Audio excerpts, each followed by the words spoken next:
ओम नमः सिद्धेभ्यः जय श्री ओम नमः सिद्धेभ्यः जय श्री ओम नमः सिद्धेभ्यः। मंगलम भगवान वीरो मंगलम गौतमो गणी मंगलम कुंद कुंदाद्यो जयंधर्मोस्तु मंगलम सर्वमंगल मांगल्यम सर्वकल्याणकारकम प्रधानम सर्वधर्माणां जैनम जयतु शासनम जैनम जयतु शासनम जैनम जयतु शासनम। परमात्म प्रकाश ग्रंथ के दूसरे अध्याय में हमने कल 3-4 दोहे पढ़े थे, जिसमें मुख्य रूप से जो मुनि हैं, जो ज्ञानी मुनि हैं, जो भावलिंगी संत हैं, वो कैसे अपने जो भी उन्होंने जिन चीजों को ममत्वादी छोड़कर दीक्षा ली थी उसमें वो अडिग रहते हैं और वो कर्म नो कर्म आदि किसी से भी ममता नहीं रखते। नो कर्म का अर्थ है शरीर आदि का जिससे निर्माण होता है वो, और कर्मों का अर्थ यहाँ पर क्या है? पुण्य का आदि कर्म, क्योंकि दुष्ट कर्मों से तो किसी को अच्छा लगता नहीं। तो यहाँ अपन ने जो पढ़ा था उसमें ये लिखा था कि वीतराग स्वसंवेदन ज्ञानी महामुनि मन वचन काय इन तीनों से अपने को भिन्न जानता है। द्रव्य कर्म भाव कर्म नो कर्मादिक से जिसको ममता नहीं है पिता माता पुत्र कलत्र आदि की तो बात अलग रहे, जो अपने आत्म स्वभाव से निज देह को ही जुदा जानता है, जिसके पर वस्तु में आत्मभाव नहीं है, पर को अपना माने वो तो बंधता है, और जो ना माने वह मुक्त होता है। अपन ने कल पढ़ा था। आज अपन पढ़ेंगे कि वो परिग्रह त्याग का जो नीचे वाला जो लेवल है वो तो अपन सब उससे परिचित हैं। तो ये छोड़ दिया, वो छोड़ दिया, इतना का त्याग कर दिया, इतना जो है परिग्रह परिमाण व्रत रख लिया, ये सब तो श्रावक की भूमिकाओं में, नीचे की भूमिकाओं में आता। अब अपन इससे उत्कृष्ट बात करने जा रहे हैं जो वास्तव में जो परिग्रह है, मुनि आदि जिस महाव्रतों को पालन करते हैं, 5 पाप होते हैं ना, 5 पाप में हिंसा झूठ चोरी कुशील परिग्रह, तो परिग्रह नाम का पाप जो है उसकी उच्च भूमिका में क्या किस तरह का उसका स्वरूप है, ये आज अपन जानेंगे। क्यों? क्योंकि हमको अल्टीमेटली मुनि बनना है, और मुनि बनने से पहले जो श्रावक बनता है वो श्रावक की भी लगभग वैसी ही चिंतन होता है परिग्रह के संबंध में। तो देखो अपन आज उसका स्वरूप पढ़ते हैं।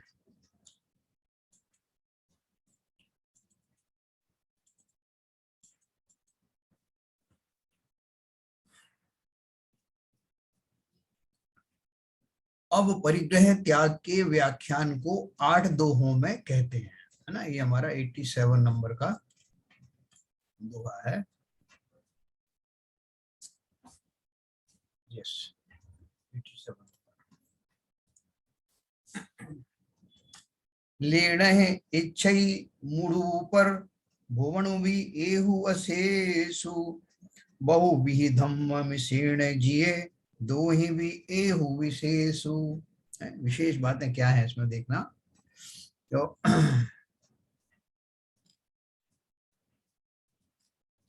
अब परिग्रह त्याग के व्याख्यान को 8 दोहों में कहते हैं। ज्ञानी और अज्ञानी इन दोनों में इतना ही भेद है कि अज्ञानी जन अनेक तरह के धर्म के बहाने से इस समस्त जगत को ही नियम से लेने की इच्छा करता है, अर्थात सब संसार के भोगों की इच्छा करता है। तपश्चरणादि काय क्लेश से स्वर्ग आदि के सुखों को चाहता है, और ज्ञानी जन कर्मों के क्षय के लिए तपश्चरणादि करता है, भोगों का अभिलाषी नहीं है, है ना। देखो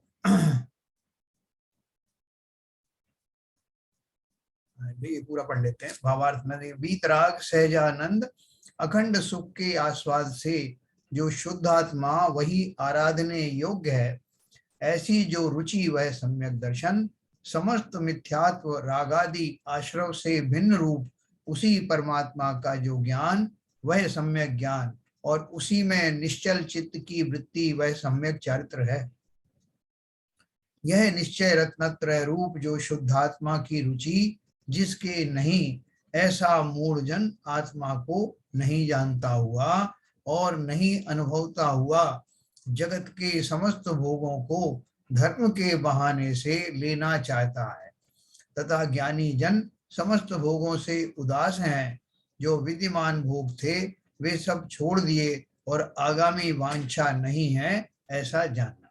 देखो, इसमें तो बहुत सिंपल बात लिखी हुई है कि जो ज्ञानी है और अज्ञानी में क्या अंतर है, कि वो ज्ञानी, जो अज्ञानी जो संयम धारण करता है, वो संयम में भी परोक्ष रूप से उसका मंतव्य संसार के सुखों की अभिलाषा ही है। हम सब जीवों के अंदर में इतने सारे जो हैं वो कुसंस्कार भरे हुए हैं, वासनाएं भरी हुई हैं, कि अगर वो जवान पर आ जाए तो हम मुंह दिखाने लायक ना रहे, लेकिन सब दबाए रखते हैं। किसी को क्या पता कि मैं किस भाव से संयम आदि कर रहा हूँ, कौन जानता है? बोले केवल ज्ञानी को जा पता है, तो केवल ज्ञानी को तो ऐसा राग ही नहीं आता कि हम किसी को बता दें। और मैं तो क्यों बताऊंगा, मैंने ही तो छुपाया। तो इसलिए वो जो अज्ञानी, विशेष रूप से बात कर रहे हैं, जो ज्ञानी होता है उसने नियम संयम आदि धारण इसलिए किए हैं कि संसारिक सुख से उसकी वांछाएं समाप्त तो हो चली हैं और भी चली जाएं, इसके लिए संकल्प पूर्वक वो परिग्रह त्याग करता है। लेकिन जो अज्ञानी है उसका तो मात्र एक ही आकांक्षा है कि इन संयम आदि के माध्यम से बाह्य जगत को तो वो संत जैसा दिखाई दे, संयमी दिखाई दे, लेकिन अंतर में उस संयम के पीछे वही जिनसे नियम संयम लिया, जिनके प्रति उदासीनता के लिए नियम संयम लिया था, उन्हीं भोगों की वांछा मन में बैठी रहती बहुत गहरी बैठी रहती। उस दिन अपन चर्चा कर रहे थे तो बाबूजी ने भी बताया था और भी लोगों ने बताया था कि अपन जो है वो चाह कर भी अंदर में होने वाले मनोभावों को किंचित जानते हुए भी उन पर कंट्रोल नहीं कर पाते। साहब अंदर तो बसा हुआ है, आप लाख कहते रहोगे नहीं साहब मुझे कुछ भोग सामग्री नहीं चाहिए, मैं ये ऐसे ही कर रहा हूँ, ये शांति धारा और ये अभिषेक वगैरह निस्वार्थ निरपेक्ष होकर के कर रहा हूँ, ऐसा अपन कह जरूर देते हैं, लेकिन अपने अंदर में वो भरा हुआ है पूरा कचरा। हम उसको दबा देते हैं कि एक बार ध्यान भी मत आना, जिस समय मैं अभिषेक कर रहा हूँ, शांति धारा कर रहा हूँ, तो मेरे भाव उस समय मुझे याद मत आना। छुपे रहो चुपचाप, धीरे से बाहर आकर के उजागर हो जाना, लेकिन उस टाइम बिल्कुल चुप, कोई मेरी भाव भंगिमा से भी ये ना जान ले कि मेरी अभिलाषाएं क्या है। लेकिन ये बिल्कुल सही बात है कि जिनको वास्तव में वैराग्य नहीं आया, जिनको वास्तव में संसार के भोगों से मोह भंग नहीं हुआ, उनकी ये अभिलाषाएं अंदर बहुत गहरी पड़ी रहती हैं। यहाँ तक कि जो संसारी अवस्था की जो उपलब्धियां हैं, वो उपलब्धियां गहरी कैसे आती हैं, मैं उदाहरण के तौर पे आपको बताता हूँ, आगे और उदाहरण आएंगे। कि जैसे कोई पूजन कर रहा है, बहुत भाव करके कर रहा है, ऐसे हाथ दिखा दिखा के कर रहा है, आम जनों को लगे कितना भक्त है, उसके अंदर में भाव क्या है, कम से कम जनता तो जान ले कि मैं कितना जो है भक्त हूँ, कितना बड़ा भक्त हूँ। तो मैं अपनी भाव भंगिमाओं से, चेष्टाओं के द्वारा ये दिखाने की कोशिश करता हूँ कि और कुछ नहीं तो कम से कम मुझे वो प्रशंसाएं तो मिल जाए, लोग इस बात का तो मुझे जो वो फायदा मिल जाए कि ये बहुत बड़ा भक्त है। इसी तरह से अगर मैं कोई उपदेश आदि देता हूँ, कहीं मैं प्रवचन आदि भी करता हूँ, तो वहां भी अगर वास्तव में मुझे उन सांसारिक भोगों से उनका स्वरूप मैंने नहीं जाना है, उन्हें छोड़ने योग्य नहीं जाना है, तो मेरे अंदर में प्रशंसा आदि प्राप्त करने का और दूसरों को अपने से नीचे दिखाने का भाव निरंतर बना रहता है। यहाँ तक कई बार तो हमको खुद ही नहीं मालूम पड़ता कि मेरे ऐसे भाव हैं क्या। लेकिन जैसे बोलते हैं ना, जिन खोजा तिन पाइया, न केवल उस आत्मा की प्राप्ति के लिए जिन खोजने की बात है, बल्कि अपने अंदर में बसी हुई कामनाओं का भी उसी को पता लगता है जो वास्तव में अपना आत्मावलोकन करते हैं। तो जैसे हमने कल पढ़ा था ना, पर निंदा और झूठ तक, तो पर निंदा क्या है, स्वयं से बड़ी निंदा और किसकी होगी, हाँ मैं दुष्ट अपराधी है। इसमें अपना आलोचना पाठ में दिया है, अपना वैराग्य भावना में स्वयं की कितनी गर्हा आदि की गई है, वो किस लिए की गई है? सिर्फ पढ़ने मात्र के लिए नहीं। वहां डर नहीं लगता मन को कि मैं पढ़ूंगा कि मैं तो दुष्ट अपराधी हूं, तो लोग मुझे कहेंगे अरे कैसा दुष्ट अपराधी है। वहां डर नहीं लगता, क्योंकि वे भी सब पढ़ रहे हैं, हम भी ऐसे ही पढ़ रहे हैं। मेरे अंतर्भावों की सबसे पहले जानकारी मुझे ही होती है, और मुझे वही तो पता करना है। आपको एक कार्य दे दिया गया कि भाई एक कमरा है, एक घर है, इसका सारा कचरा कूड़ा आपको बाहर फेंकना है साफ करके। तो पहले आप एसेस करोगे ना कि कितना कूड़ा करकट है, कहाँ कहाँ पर है, ये सब हटा दूंगा तो सफाई होगी। तब उसमें जुट जाता हूँ, और जुटने के बाद मैं उसको जितना जितना था उसको ईमानदारी से निकाल देता हूँ। तो अंदर कितना कचरा भरा है उसको पहले जानना तो पड़ेगा ना, किस किस तरह की कामनाएं अभी मेरे अंदर में व्याप्त रही हैं। ठीक है, अभी देखो आगे के दोहे में ये और उदाहरण खुल करके दी हुई हैं, तो वहां आपको उनको और चर्चा का मौका मिलेगा। क्या दिया है ने? अज्ञानी जन अनेक धर्म तरह के धर्म के बहाने से इन समस्त जगत को ही नियम से लेने की इच्छा करता है, अर्थात सब संसार के भोगों की इच्छा करता है। तपस्चरण आदि काय क्लेश से स्वर्ग आदि के सुखों को चाहता है, और ज्ञानी जन कर्मों के क्षय के लिए तपस्चरण आदि करता है, भोगों का अभिलाषी नहीं है। ज्यादातर जो व्यक्ति हैं जो इस बाह्य या व्यवहार धर्म में लगे हुए हैं, जिनको निश्चय से तक ना तो पहुंचे ना पहुंचना चाहते हैं, वो इसी से मुक्ति मांगते हैं, उनके अंदर में क्योंकि यथा योग्य वैराग्य नहीं आया, इसलिए वो इन तपस्चरण आदि के माध्यम से एक बात सुनिश्चित कर लेते हैं स्वयं के लिए कि मैं कुछ नहीं तो देव तो बनूंगा ही बनूंगा। तो देव बन के क्या कर लोगे? बोले अरे आपको पता नहीं है, देवों के भोगों के बारे में नहीं सुना आपने? कैसे कैसे भोग उनको मिलते हैं देवों को, जो मनुष्यों को तो मिलते नहीं। इसलिए हम जो कुछ कर रहे हैं वो व्यर्थ जाने वाला नहीं है। हमने घर गृहस्थी छोड़ दी है, ये बात अलग है कि हम वहां से खबर लेते रहते हैं अपने मोबाइल से। अरे मोबाइल मैं नहीं रखता साहब, आप क्या गलत मत समझिए। मोबाइल के लिए मैंने एक चेला रखा हुआ है, तो चेला जो है वो फोन देखता है और करता है, मैं तो खाली बोल देता हूँ, वो सारा व्यवस्थाएं वो करता रहता है। पूरा मैं अपने परिवार से भी जुड़ा रहता हूँ, क्योंकि आपने बोला था ना चैरिटी बिगिंस फ्रॉम होम, तो अपने होम को कैसे छोड़ दूं? उस होम में ही अपना पूरा जीवन होम देता हूँ, पहले भी होमा अब भी होमता रहता हूँ। ये खाली जो है सुनी सुनाई या कोई अतिशयोक्ति नहीं है। ये वास्तविक स्थिति है, जो 80% लोग जिन्हें अज्ञानी कहा जाता है, उन्हें पता नहीं कि उन्होंने ये सब जो मुद्राएं किस लिए धारण की हैं, इसका स्वरूप क्या है, इसका अर्थ क्या है। श्रावकों में देखो आप, परिग्रह त्याग परिमाण व्रत लिया हुआ है, मंदिर जी में प्रवचन चल रहे हैं, और वहीं बगल में ही कोई गुल्लक खुल रही है, गिनती हो रही है गुल्लक की। यहाँ बैठे बैठे ही स्वाध्याय पे से भाव हट जाएगा, ध्यान कहाँ लगेगा? तो कितनी खनाखन हो रही है, कितना धन आया। तो भाई साहब जरा सुनू तो सही, कान लगा के 500 के कितने आए, इस बार दान ज्यादा आया कि कम आया। हाँ मैं भी तो गिनूं जरा, वो गिनने में बहुत आनंद आता है। अब इन्होंने पहले से बताया नहीं तो मैं स्वाध्याय में ही नहीं बैठता, तो बैठ गया हूं तो कम से कम उधर का आनंद तो ले ही रहा हूं मैं, कि वो जो गिनती में आवाज आ रही है उससे लग रहा है कि इस बार माल बहुत आया। किसके पास आया माल? और हमारे पास एक बहाना है कि भाई साहब आप बोलते रहते हो कि इनकी धन में अभी भी आकांक्षा है। धन में है मगर वो तो मंदिर का है ना धन। लेकिन हम उसको, उससे जो आह्लादित प्रफुल्लित हो रहे हैं, वो बिल्कुल वैसा ही है जैसा कि हम गृहस्थी में अपने धन की आवक पर प्रसन्न होते हैं। खाली राग का डायरेक्शन बदला, राग तो वैसा ही बना हुआ है। धन की प्राप्ति का अभी भी मुझे आनंद बना हुआ है, परिग्रह आदि का बहुत आनंद मना है। लोगों ने बोलियां लगाई, अरे साहब 1 लाख में बोली गई, 10 लाख में बोली गई, बाग बजा गया था। बोलो चंदा प्रभु भगवान की। वहां क्या है? वहां भी मेरी अभिलाषाएं वही बनी हुई हैं।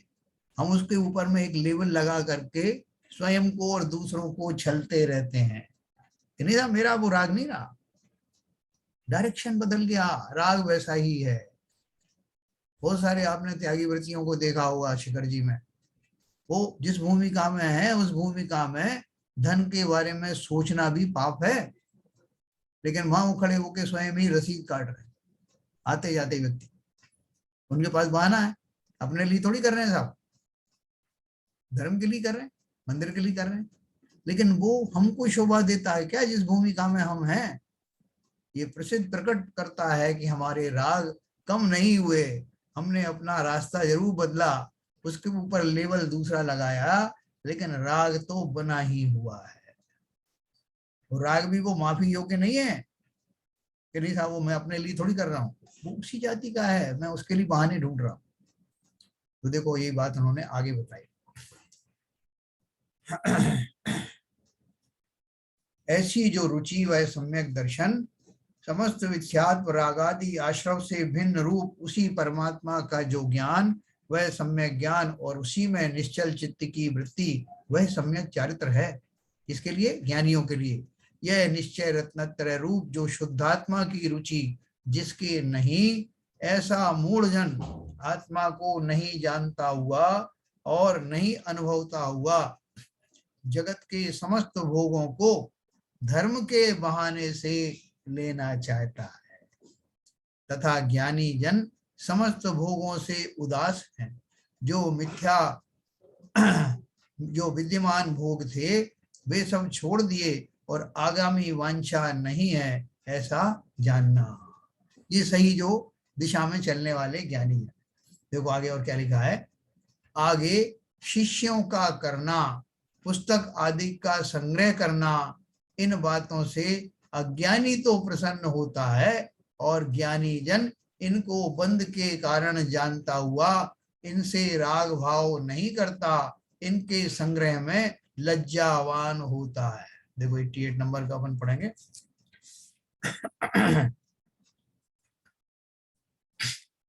चेला चेली पुथियः तू सही मूणुणिवंतु हे लज्जई नाणियौ बंधय हे मुणंतु। मुणंतु है ना मुनि के बारे में कहा गया है। तो देखो क्या बोल रहे हैं,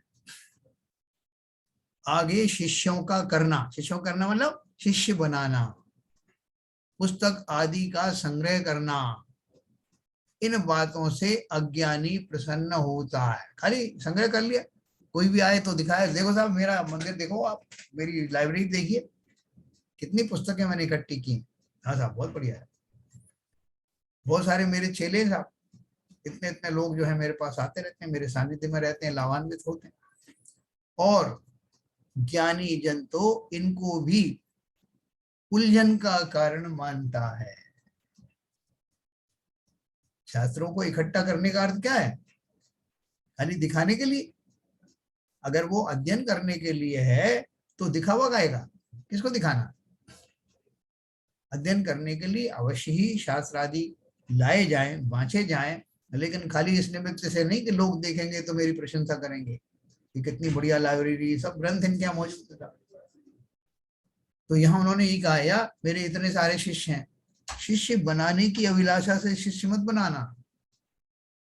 स्वयं ही अगर आपकी वाणी में उस तरह की निष्परिता है तो निरपेक्ष भाव से अगर आप कुछ कह रहे हैं, उसमें कोई बनता है, आपके चेले बन जाते हैं, ये मुनियों की बात है, तो बन जाए तो ठीक है, उसमें भी कोई वो राग नहीं करते, कह रहे यार अभी तो जो है कुल 100 ही बने हैं, अपने को तो एक आटा खींच 1000 तक ले जाना है।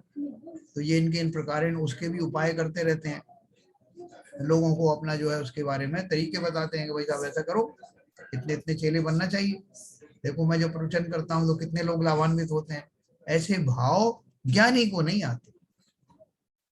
तो ये उन्होंने बोला, आगे शिष्यों का करना, पुस्तक आदि का संग्रह करना, इन बातों से अज्ञानी प्रसन्न होता है और ज्ञानी जन इनको बंद के कारण जानता हुआ इनसे राग भाव नहीं करता।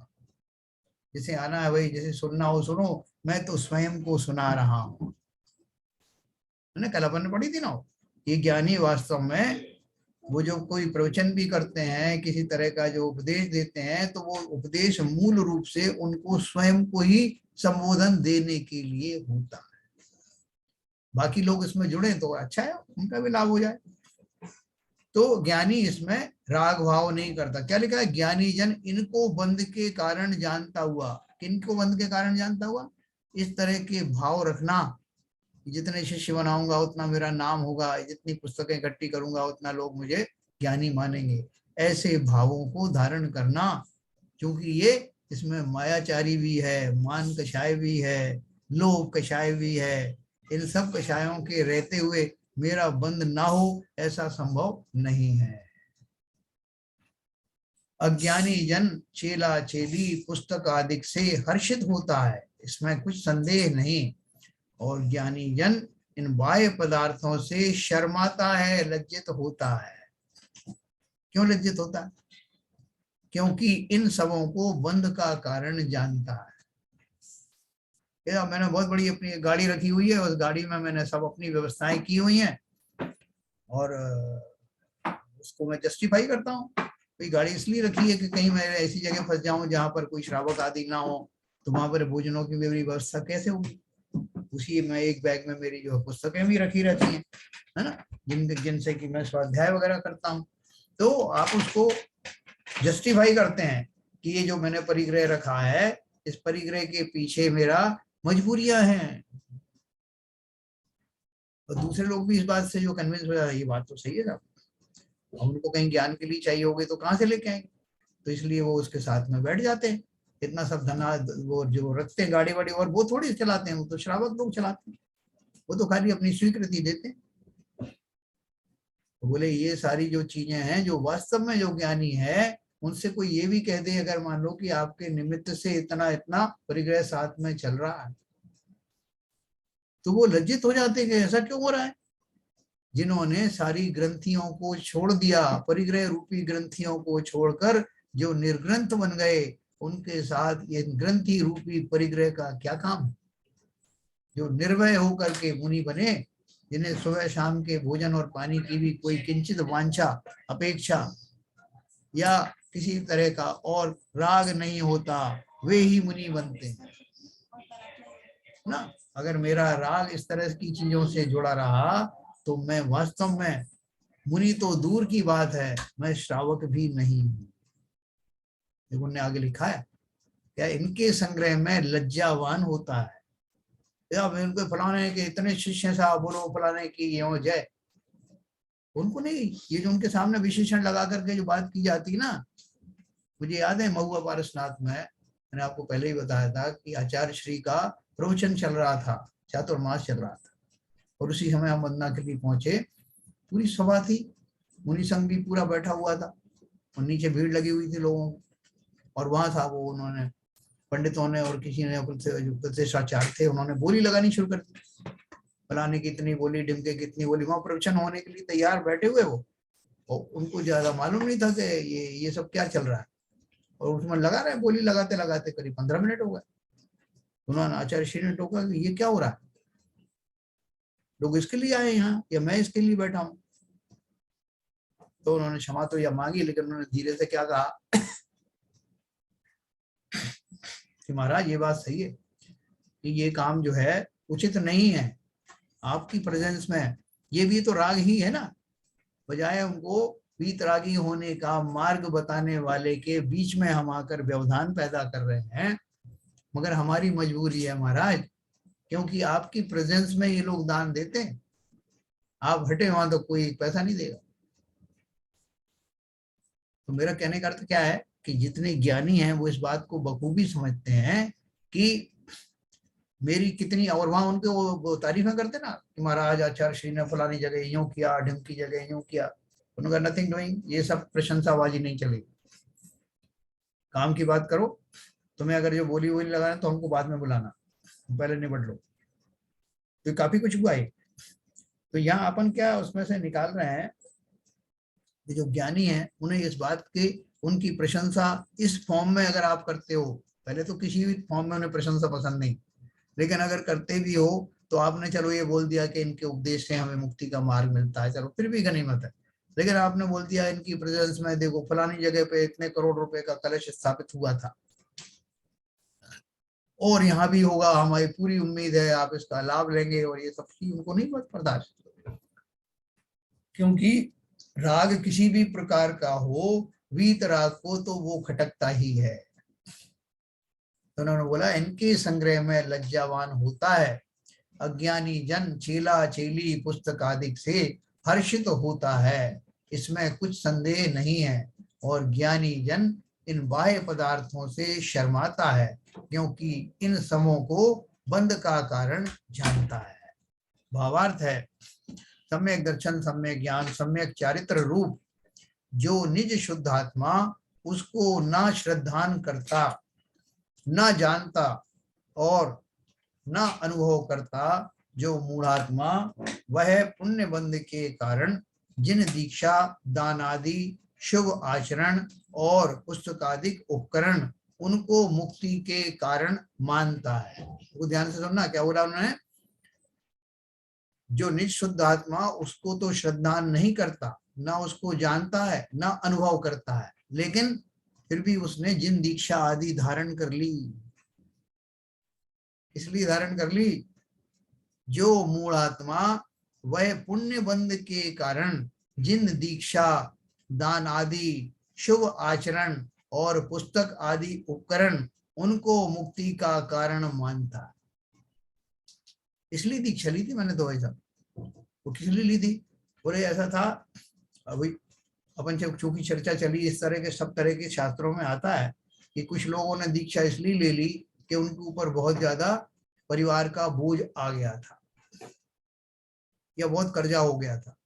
उन्होंने सोचा कि इस कर्जे से मैं फंसने की बजाय इसको छोड़ करके दीक्षा ले लो, उसके बहुत सारे लाभ हैं। पहला तो ये कि कर्जदार जो है वो शांत हो जाएंगे, कुछ मांगेंगे नहीं, भाई इनके पास है ही नहीं तो कहाँ से देंगे।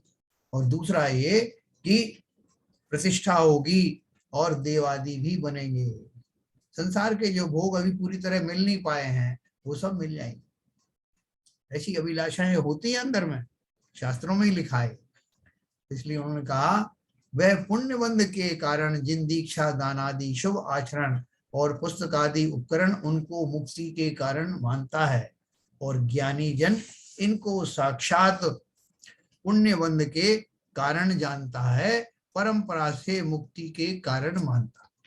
उसने जिन दीक्षा भी ले ली है ना, तो जिन दीक्षा डायरेक्टली, तपस्चरण आदि भी डायरेक्टली मुक्ति नहीं देते। क्यों नहीं देते? क्योंकि ये जितने भी बाह्य आचरण हैं, भले ही वो आपके वीतराग भाव से सिंचित हैं, फिर भी ये सारे जितने भी बाह्य व्यवहार चरित्र हैं वो सब परंपरा से तो मोक्ष के कारण हैं, लेकिन डायरेक्टली मोक्ष के कारण नहीं है। और परंपरा से भी मोक्ष के कारण उनको होते हैं जिनको उसका स्वरूप पता है। ये जो मैं बाह्य रूप से भक्ति आदि कर रहा हूँ, तपस्चरण आदि कर रहा हूँ, इनसे मेरे भावों की विशुद्धि हो रही है, भावों की विशुद्धि से जो मेरे शुद्ध भाव आ रहे हैं, उनके कारण कर्मों के आश्रमों का संवर हो रहा है, निर्जरा हो रही है। ये भावों से मैं विरहीन हो रहा हूँ, और एक दिन इन भावों की समाप्ति के साथ ही मैं मुक्ति के मार्ग में स्थापित हो जाऊंगा। ऐसा उनका चिंतन स्पष्ट चल रहा है। वो किसी तरह के संग्रह में, चाहे वो चेले चाली हो, चाहे और दूसरी कोई वस्तुएं हों, उनमें बिल्कुल विश्वास रखते नहीं। यहाँ तक कि धर्म के ये व्यवहार आचरण दीक्षा आदि को भी वो ये तो मानते हैं कि इनसे तो बाह्य में पुण्य प्राप्त होगा, लेकिन अगर मेरा भाव उस आत्मा में चला गया जिसके लिए मैंने ये सब संबल लिए थे, तो ही मेरा कल्याण होगा। दीक्षा आदि का जो है वो किस लिए मार्ग अपनाया, उसके पीछे मेन उपलब्धि क्या चाहिए थी? वो यही चाहती थी कि जो वैराग्य के जो अंकुर मेरे अंदर फूटने लगे थे, वे अंकुर आगे चल करके विशाल वृक्ष में परिवर्तित हो जाएं। इसके लिए ज्ञानी ने उनको संभाला है। उसको बाह्य अभिलाषाएं कुछ भी नहीं, लेकिन ज्ञान अज्ञानी तो इसी भाव से ही धारण करता है। यद्यपि व्यवहार न कर बाह्य सामग्री को धर्म का साधन जानता है, कौन जानता है? ज्ञानी। तो भी ऐसा मानता है कि निश्चय न से ये भी मुक्ति के कारण नहीं है। अब सोचो, जो ज्ञानी है उसके सही मायने में उसके व्रत संयम आदि हो रहे हैं, तपस्चरण आदि हो रहे हैं, कोई की बिल्कुल निरपेक्ष भाव से, फिर भी वो उसको मान रहा है कि ये सबसे पुण्य तो बंद हो रहा है, लेकिन जब तक मैं आत्मा में नहीं उतरूंगा, वो शुद्ध भाव नहीं लाऊंगा, तब तक ये भी सार्थक नहीं है। ये ज्ञानी का चिंतन। और अज्ञानी का चिंतन क्या है? मात्र ये वेश धारण कर लेने से, ये दिखावे वाले संयम आदि धारण कर लेने से मुझे न केवल पुण्य की प्राप्ति होगी, बल्कि इसी से मुक्ति भी हो जाएगी। ये दोनों की समझ में डिफरेंस है ना। तो ये अपन जो है किसके लिए कर रहे हैं? न केवल जब मैं मुनि बनूंगा तो मैं ज्ञानियों की भांति ही चर्या करूंगा, बल्कि अभी भी जब मैं श्रावक बनने की भूमिका में हूं, तब भी इस बात का ध्यान रखना। इतना बड़ा अनमोल रत्न हमें संयम आदि का, जैनेश्वरी संयम आदि धारण करने का, प्रतिमाएं धारण करने का जो मौका मिला है, जिनका स्वरूप समझने का मौका मिला है, उसको व्यर्थ मत जाने देना। इसी के लिए ध्यानतराज जी ने बोला है, एक घड़ी मत विसरो करो नित, आओ जम मुख बीच में। ये तुम्हारी आयु यम के मुख में है, अर्थात कभी भी आयुष्य समाप्त हो सकता है, इसलिए संयम के बिना एक घड़ी भी मत गुजारना। और हम तो सारे संयम की बात क्या कर रहे हैं? हमने वो बाह्य आवरण तो ओढ़ लिया, उसने ऐसी भूमिकाएं दिखावे के लिए तो ओढ़ ली, हमें तो और पाप लगेगा। हम मायाचारी भी साथ में कर रहे हैं, हम लोगों को गुमराह कर रहे हैं कि इस तरह की वेशभूषा कर लो, एक दिन तुम्हारा कल्याण हो जाए। और उस वेशभूषा में अंतर में इतना राग भरा हुआ है, ठीक है ना। तो देखो अपन आगे और चलते हैं। वे निश्चय न से मुक्ति के कारण नहीं है। अपन 89 और पढ़ेंगे।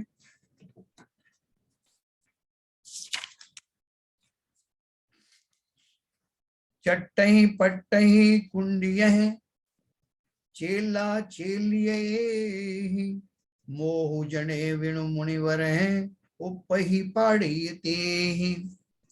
क्या बढ़िया बात कही। आगे कमंडल, पीछी, पुस्तक आदि उपकरण और शिष्यादि का संग ये मुनियों के मोह उत्पन्न कराकर खोटे मार्ग में पटक देते हैं।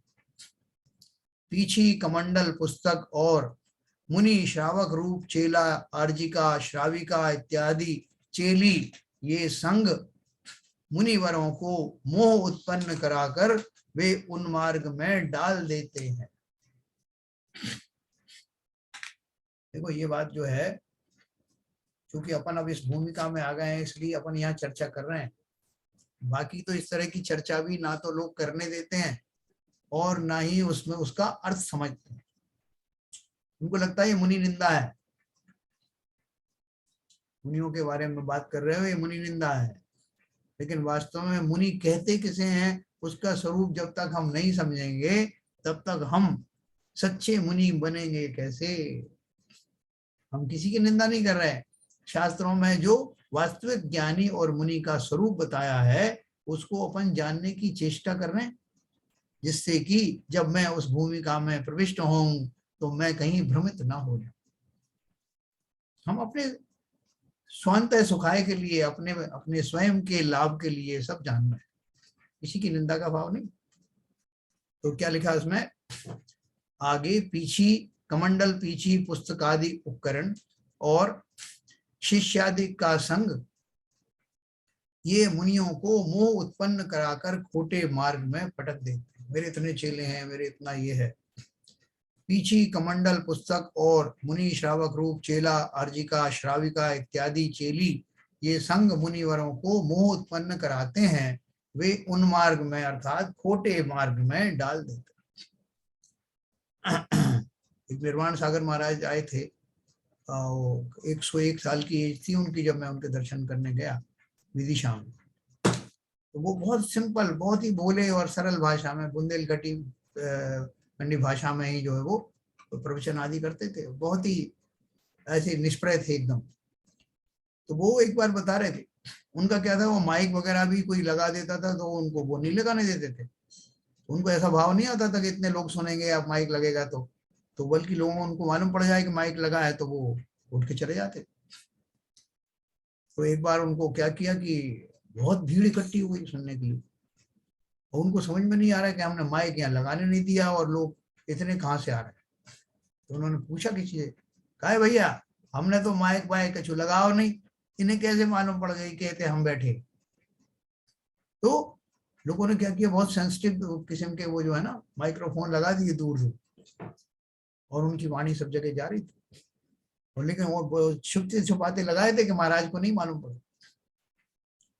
जो वास्तव में ज्ञानी है उनकी ये दशा है, और जो नहीं है वो तो चाहते हैं कि भाई लाउड स्पीकर क्यों नहीं लगाया, लोग कैसे सुनेंगे इतनी दूर दूर तक। तो भावों में बहुत अंतर होता, जिन्हें अपनी कोई प्रसिद्धि की कामना नहीं, वो इस तरह की बातों में इन्वॉल्व होते नहीं।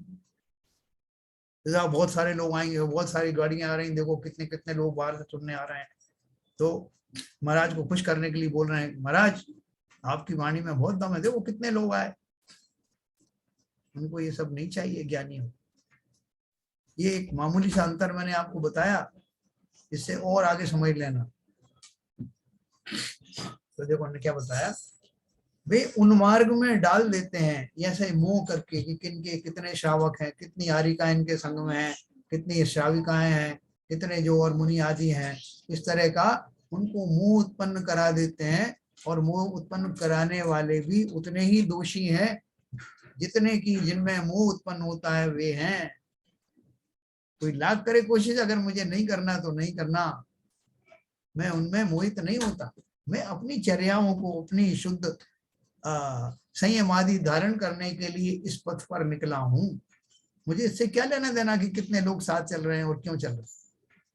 अगर इन भावों में पड़ गया तो मैंने अपने राग की दिशा तो बदली। जब मैं सांसारिक जीवन में था तब मैं लीडरशिप में विश्वास करता था, मेरी लीडरशिप में कितने लोग मुझे फॉलो करते हैं, मैं कितने लोगों का नेता हूं। वही के वही भाव यहाँ रहा, क्या फर्क पड़ा।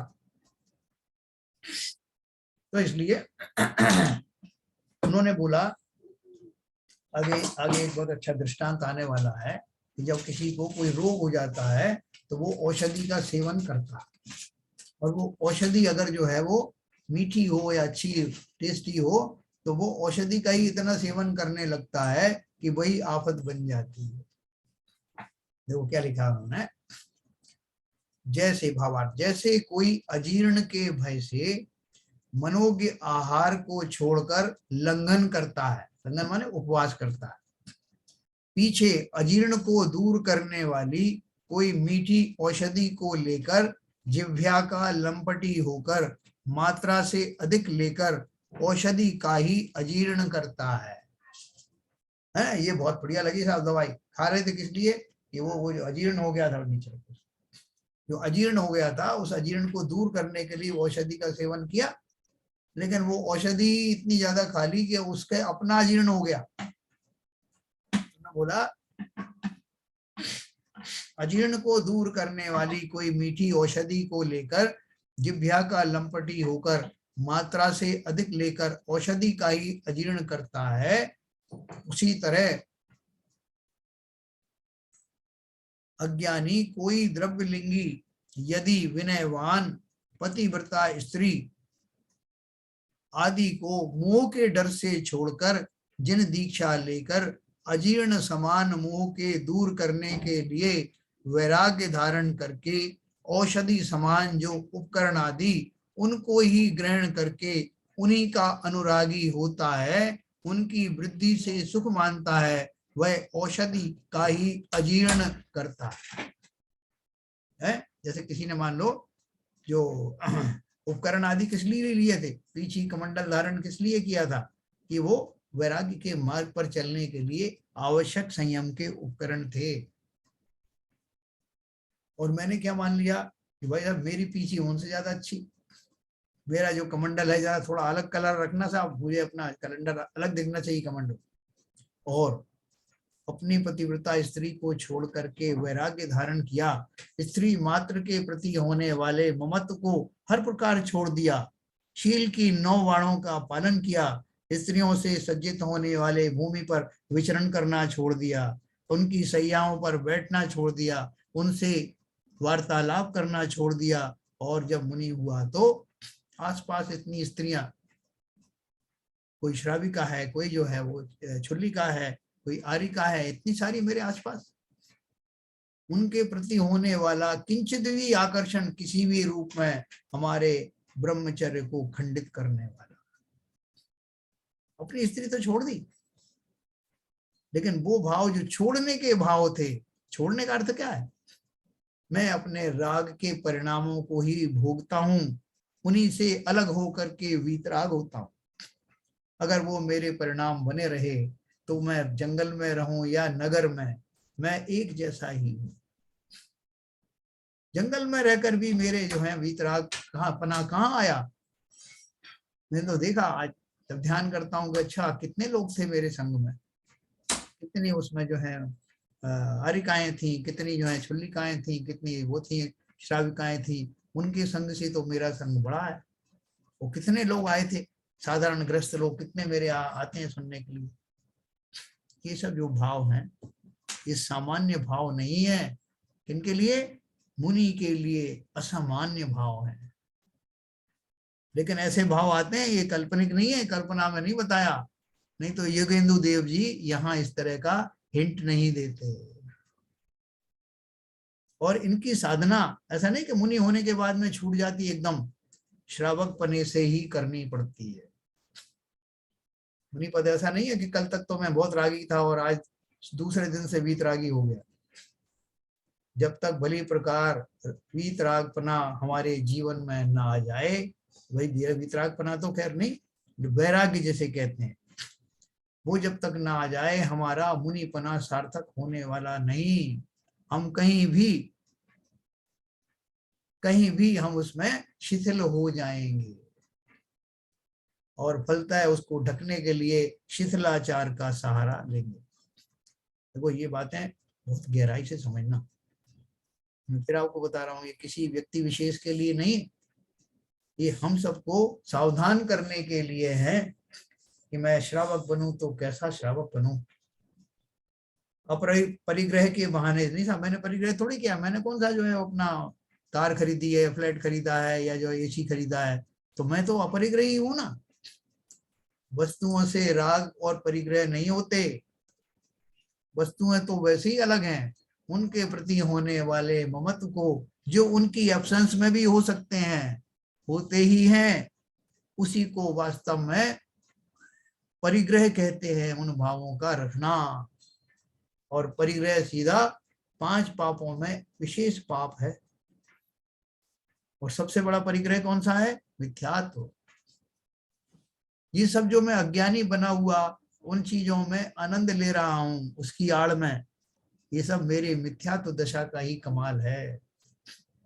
अगर मैं समय दृष्टि होता तो ऐसे खोटे भाव, ऐसी खोटी जो है आचरण कदापि नहीं करता। मैं कर ही इसलिए रहा हूं कि मुझे वस्तु का स्वरूप सच्चा पता नहीं। तो मैं इसको समाप्त करूंगा, फिर अपन बात करेंगे। उन्होंने लिखा है कि अजीर्ण समान मोह के दूर करने के लिए वैराग्य धारण करके औषधि समान जो उपकरण आदि उनको ही ग्रहण करके उन्हीं का अनुरागी होता है, उनकी वृद्धि से सुख मानता है, वह औषधि का ही अजीर्ण करता है। इसलिए कहते महाराज वो देखो फलाने गए थे, उनका चतुर्मास में तो जो है कलश स्थापन हुआ था, उसमें 5 लाख की बोली आई महाराज सिर्फ, और आप आए हो यहाँ 1 करोड़ की गई है बोली। महाराज आपकी जय हो। तो क्या किया आपने? अपने साथ साथ उन्हें भी शामिल कर लिया उस परिग्रह में, उसकी प्रशंसा कर रहे हो, और उनको इस तरह की अनुभूति पैदा कर रहे हो जिससे वो संयम के मार्ग से विचलित हो जाए। किंचित भी अगर उनको ऐसा भाव आ गया, उसमें हर्ष आ गया, अपनी प्रशंसा का भाव आ गया, तो उनका संयम बेचारा का खोटा हो गया।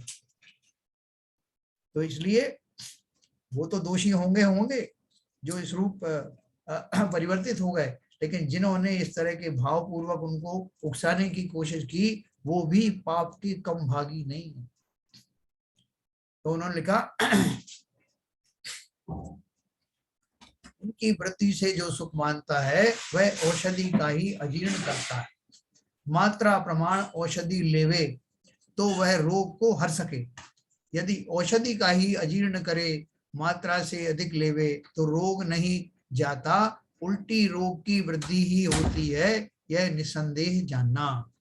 इससे यह निश्चय हुआ कि जो परमोपेक्षा संयम अर्थात निर्विकल परम समाधि रूप तीन गुप्तिमयी परम शुद्धोपयोग रूप संयम के धारक हैं, उनके शुद्धात्मा की अनुभूति से विपरीत सब तरह के परिग्रह त्यागने योग्य हैं।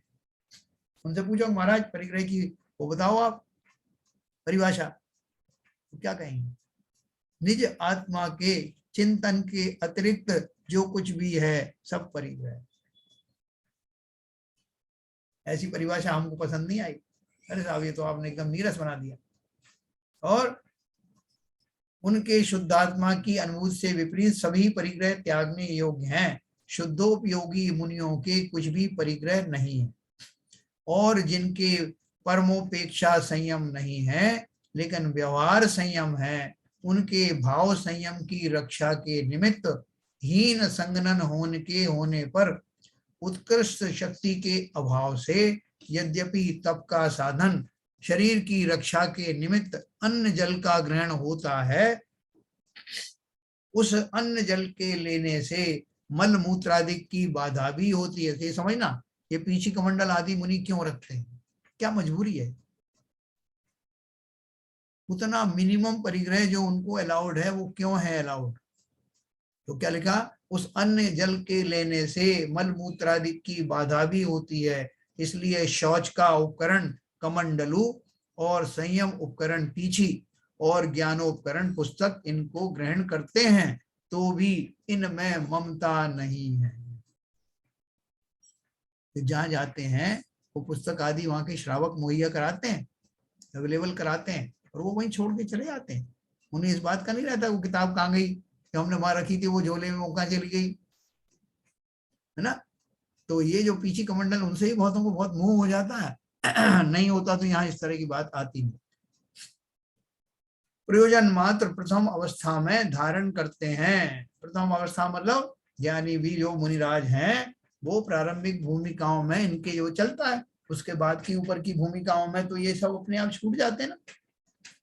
श्रेणी आरोहण के समय में ये सब छूट जाते हैं। ऐसा महामुनि ऐसी दूसरी जगह रम्येशु इत्यादि से कहा है कि मनोज्ञ स्त्री आदि वस्तुओं में जिसने मोह छोड़ दिया है, ऐसा महामुनि संयम के साधन पुस्तक पीछी कमंडल आदि उपकरणों में वृथा मोह को कैसे कर सकता है? कभी नहीं कर सकता। जैसे कोई बुद्धिमान पुरुष रोग के भय से अजीर्ण को दूर करना चाहे और अजीर्ण के दूर करने के लिए औषधि का सेवन करे, तो क्या मात्रा से अधिक ले सकता है? ऐसा कभी नहीं करेगा, मात्रा प्रमाण ही लेगा। अभी देखो लोग बोलते हैं, मैं आपको अनम्यूट करूंगा फिर आपसे चर्चा करता हूं।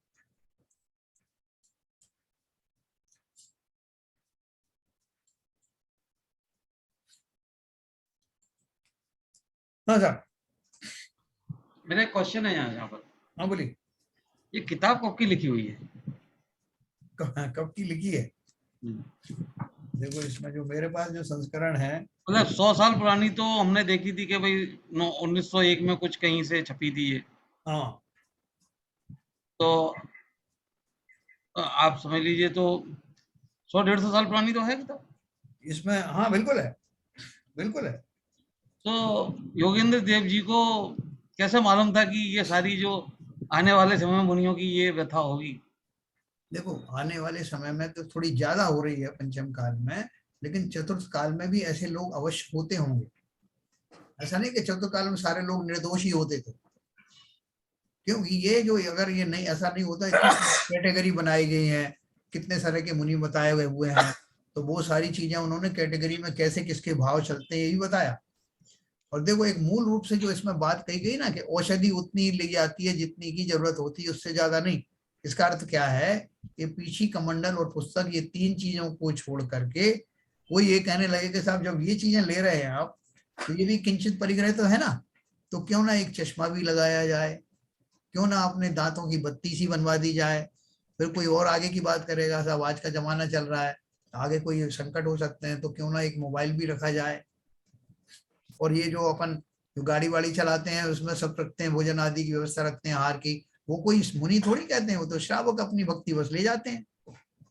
ऐसा करते करते आप देखोगे उस परिग्रह का जो ये मैंने दशा बताई ना, कि अजीर्ण की दवा लेते लेते उस दवा को ही भोजन बना लेते। नहीं, मैं ये कह रहा था कि ये अभी जो दशा जो लिखी है इन्होंने, जी। ये हमको झिझोड़ रही है हाँ। ये जो किताब। तो मुनि लोग जब इसको पढ़ रहे होंगे, पठन करते होंगे, तो वास्तव में झिझोड़ती होगी ये।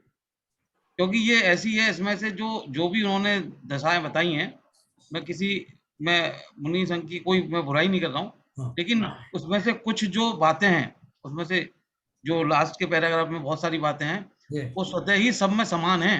हाँ हाँ जैसे लाउड स्पीकर का ऐसा है कि यदि ढंग का कोई सिस्टम नहीं लगा, म्यूजिक सिस्टम, तो दो दो तीन तीन बार चेंज हो जाता है वो। जब तक उसमें मजा नहीं आता है, उसमें जब तक भाषण प्रवचन होते नहीं है, हाँ। बराबर टेस्टिंग होके बराबर एकदम आवाज बराबर आनी, गूंजनी नहीं है आवाज में, और बीच में रोक जाते हैं महाराज जी, बुला हाँ। लेते हैं उसको, तो भाई इसको ठीक करो। तो मतलब वैसे तो भावों का ही है अपना जन्म, तो जब मुनि बन गए तो फिर उनको यदि प्रवचन देने का भाव है, वो कभी कभी वैसे निकल जाए, उद्गार करें तो बात अच्छी है, और यदि यही भाव रहे कि मेरे को प्रवचन करने हैं रोजाना, 1 घंटे 1.5 घंटे करने हैं और मेरे को भक्त पढ़ाने हैं, तो इसमें भी आपका तो मतलब दोष तो लगेगा ही लगेगा। देखो स्थानक वासी जो होते हैं श्वेतांबर जैनियों में, उनके यहाँ माइक आइक नहीं लगता, या लाइट वाइट भी नहीं लगाते वो, तो उनके पीछे उनको वो हिंसा का त्याग होता है ना, तो पंखे साउंड एनर्जी। लेकिन उसमें सर नुकसान तो श्रावकों का ही हो रहा है ना, महाराज को कोई मतलब नहीं है, लेकिन अल्टीमेटली अगर प्रवचन जो श्रावक वहां पे सुनना चाह रहे हैं उनको आवाज नहीं आ रही, तो ये तो उनके लिए गलती है ना उसमें। मतलब क्या क्या गलत है कि वो माइक नहीं लगना चाहिए? माइक तो मुनि के लिए नहीं है, माइक तो श्रोताओं के लिए। हाँ। देखो इसमें ऐसा है कि जो मुनि के भाव होना चाहिए कि नहीं, अपन ये बात करें कि मुझे ज्यादा से ज्यादा लोग सुने और ज्यादा से ज्यादा लोगों का लाभ हो, ऐसा मुनि के भाव होना चाहिए कि नहीं होना चाहिए? देखिए, जो मुनि सप्तम गुण स्थान से जब छठवें गुण स्थान में आता है जी। और जब उसके आके शास्त्र लिखने का या प्रवचन करने का भाव होता है, हाँ। तो उनका तो केवल भाव इतना होना चाहिए प्रवचन करने का। अब कितने लोग लाभ ले रहे हैं, अगर ये भाव हो जाए कि मेरे प्रवचन सुनने के लिए आज 2000 लोग होना चाहिए, 5000 लोग होना चाहिए, अगर ऐसी भावना होती है तो गलत है। बस। मगर इससे जो अभी जो पॉइंट उठाया माइक लगाने का, क्या क्यों नहीं होना चाहिए, उसके ऊपर मैं थोड़ा आने की कोशिश कर रहा हूँ। तो अगर मुनि की भावना ये है कि मुझे प्रवचन से जगत का कल्याण करना है, केवल इस भावना से प्रवचन देते हैं, और उस स्थिति में अगर श्रावक उस प्रवचन को सुनने के लिए ज्यादा से ज्यादा लोग सुने, तो उसमें अगर उपकरण लगाते हैं तो उसमें मुनि का कोई दोष नहीं होना चाहिए। अगर उसकी भावना केवल मुनि की ये है कि मुझे प्रवचन करना है, कितने लोग सुन रहे हैं कितने नहीं सुन रहे हैं, माइक है नहीं है, माइक बिगड़ गया ठीक हो गया नहीं हो गया, अगर व्यवस्था बिगड़ती है तो उस समय श्रावक लोग ही प्रवचन को रोकते हैं। 2 मिनट रुकिए, अभी इसको पूरा प्रवचन जिससे लोगों को लाभ मिले। तो ये जैन साहब, क्या ये स्थिति बड़ी बैलेंस वाली बात है? नहीं, बिल्कुल आपने सही और कहा। ये जो स्थिति है, ये दुधारी तलवार पे चलने वाली स्थिति है। ठीक है, बिल्कुल आपने सही कहा, और ये संजय ने भी बात सही कही। अब आप लोग थोड़ा अपने अपने विचार बताइए, फिर मैं इसको कंक्लूड लेकिन मैं करूंगा। इसमें थोड़ा बात मेरे को ऐसा लग रहा है हाँ। कि हम जब इस बात को मानते हैं कि जैसे लौकिक भाषा में तो हम कह सकते हैं कि नुकसान हो रहा है श्रावक का, हाँ। लौकिक भाषा में, हाँ। लेकिन क्या इतनी जब 10,000 की 5,000 की और 2,000 की 6,000 की पब्लिक भाषण सुन के उसका लाभ ले पा रही है क्या वास्तव में? क्योंकि कारण क्या है कि जो भी भाषण हो रहे हैं, ऐसा यदि कोई स्वाध्याय ऐसा हो रहा है कि जिसमें वास्तव में आदमी को भाव विभोर कर दे और उसको मजबूर कर दे कि भाई के अपने मतलब भावों को चेंज करने के लिए, ऐसा हो पा रहा है क्या? नहीं देखिए चरण जी, देखिए चरण जी, ये बड़ा आपका सब्जेक्टिव क्वेश्चन है। ये एक छोटी सी उदाहरण है। हम 20 लोग 15 लोग 18 लोग जो स्वाध्याय के लिए बैठते हैं, अब स्वाध्याय तो हो रहा है, कितने लोग लाभ ले रहे हैं, कितने लोग नहीं ले रहे हैं, ये तो क्वांटिफाई करना बहुत मुश्किल।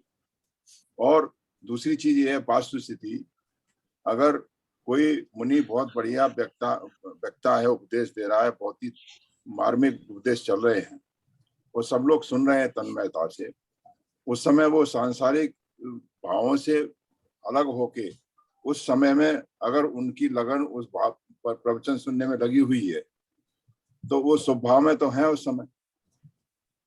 तो ये कोई लाभ ले पा रहा है नहीं ले पा रहा है, ये जिम्मेदारी श्रावक की है, इसमें मुनि का कोई दोष नहीं है। मुनि तो केवल अपने जो जिन आगम में जो लिखा हुआ है, जो उनके मुखाग्र से जो प्रवचन निकल रहे हैं, चाहे मुनि प्रवचन दे रहे हैं चाहे हमारे एसके जैन साहब दे रहे हैं, उसमें कोई अंतर नहीं। उनका केवल भाव तो प्रवचन देना है। तो अगर ये शुद्ध भाषा से अगर प्रवचन हो रहे हैं, देखा है मैंने विश्व सागर महाराज जब प्रवचन देते हैं उन्हें कोई मतलब नहीं है कौन कितने लोग सुन रहे हैं कितने लोग नहीं सुन रहे हैं, और उनके मार्मिक प्रवचन होते हैं और पिन ड्रॉप साइलेंस होके शुरू से आखिर तक क्या कहते हैं वो प्रवचन धारावाहिक चलता है। बात तो वही है कि ये जो माइक या कोई भी और उपग्रह लगाते हैं, बाकी के लगाते हैं, वो किस पॉइंट ऑफ व्यू से है, हमारे लिए है या मुनि के लिए है? हमारे लिए है। हाँ, तो हमारा अपना भला इसी में है कि हम लगा के रखें। यस। लेकिन मुनि की तरफ से आप उनको मतलब उनको इसकी तरह का कोई राग नहीं है कि मेरे लिए इस तरह का माइक होना चाहिए या नहीं है। बिल्कुल। जैसे उपकरण की बात होती है, एक और उपकरण जो बहुत जुड़ गया है, जैसे वो चश्मा है, पहले खाली उसी की बात होती थी पीछे कमंडल की, लेकिन आजकल चश्मा बहुत जरूरी हो गया है सबके लिए, क्योंकि अगर उन्हें अध्ययन करना है तो वो भी उसी लिस्ट का हिस्सा है। एक आहार ग्रहण करना है, यस, उन्हें देखना है आहार में। आरपीएन साहब इसमें एक बात मैं बताना चाहता हूँ। जी सर। आप अपने महाराजों के प्रवचन अपन टीवी पे भी सुनते हैं और यूट्यूब पे भी सुनते ही रहते हैं। आप एक बात देखना कि विद्यासागर जी महाराज के प्रवचन आप सुनोगे ना, आपको बहुत क्लैरिटी नहीं मिलेगी, ना तो स्पीकर की क्लैरिटी अच्छी रहती है और उनकी भाषा भी थोड़ी खरखराहट रहती है, बहुत ध्यान से सुनने पड़ते हैं। और बहुत से प्रवचन एकदम आपको एकदम ऐसे लगेंगे जैसे उसमें स्टूडियो में चल रहे हैं। तो ये जो बात आपने कही है कि वो बात सही है कि जो मतलब आपको जो भी अच्छा म्यूजिक सिस्टम लगेगा तो निश्चित रूप से जो फायदा होगा श्रावक को ही और जो सुनने वालों को ही होगा। लेकिन यदि कहीं मुनि की ये भावना है कि बढ़िया सिस्टम होने ही पे मैं वो भाव करूंगा, तब उस पर डिस्कशन वो तो दूसरी स्थिति होगी। वो यही जो आप सबने कहा, सीबीएन साहब ने विशेष तौर से कहा, वो उसके पीछे बस यही है अपन जो किस एंगल से ये बात पढ़ रहे हैं। अपन बात कर रहे हैं अपरिग्रह के लिए का सिद्धांत अपन कर रहे हैं कि जो मुनि जो ज्ञानी इस दिशा में बढ़े हैं उनकी आकांक्षाएं ऐसी नहीं होना चाहिए। श्रावक के लिए सुविधा के लिए जो कुछ है वो उसमें वो मौन रहते हैं, वो आपको नहीं कहेंगे आप लगाओ मत लगाओ। ऐसे तो संघ की बात है, मुनियों का संघ भी होता है, आर्यिकाएं भी होती है, बाकी और शुल्लक ब्रह्मचारी भी होते हैं, लेकिन भाव नहीं इच्छा से होते हैं कि वो तो अपने आप आके उनके शिष्य बनते हैं, महाराज हमें दीक्षा दो। बस बस बस, उनमें वो अनुराग नहीं करते। अगर अनुराग करें तो फिर गृहस्थ में और उनमें क्या अंतर रहेगा। हाँ, इसलिए अगर मैं कहा दो से पीछे मेरे पीछे है, हाँ, वो उतनी बात अपन कर रहे हैं, लेकिन श्रावक अपने व्यवहार में तो बहुत कुछ करते हैं। अरे सर, इसका एक कॉन्क्रीट एग्जांपल ये है, आचार्य श्री को जब बिहार करना होता है वो अपने पीछे कमंडल लेके चुपचाप अकेले निकलते हैं, वो किसी को बताते भी नहीं है किधर जा रहे हैं। मैंने खुद देखा जब उसमें मड़ैया जी में जबलपुर में सुबह हम पहुंचे 8 बजे और देखा आचार्य श्री वहां से निकले चले जा रहे हैं।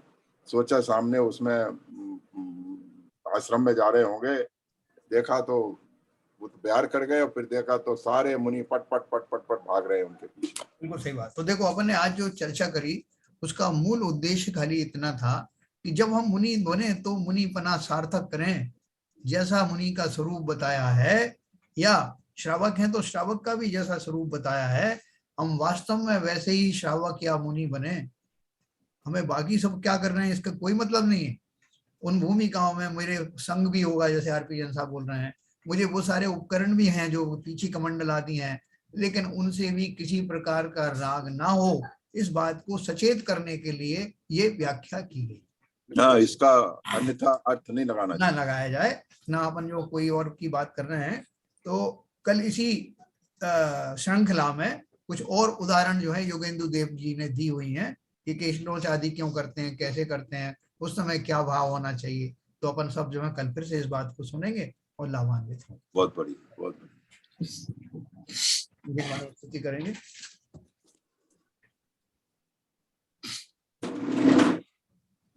विद्यातम नाश वे को, ज्ञान के प्रकाश वे को, आपा पर भास वे को, मनुषी बखानी है। छाहो द्रव्य जान वे को, बंधु विधि भान वे को, स्वपर पिछान वे को, परम प्रमानी है। अनुभव बताए वे को, जीव के जताए वे को, काहू न सताए वे को, भव्य और आनी है।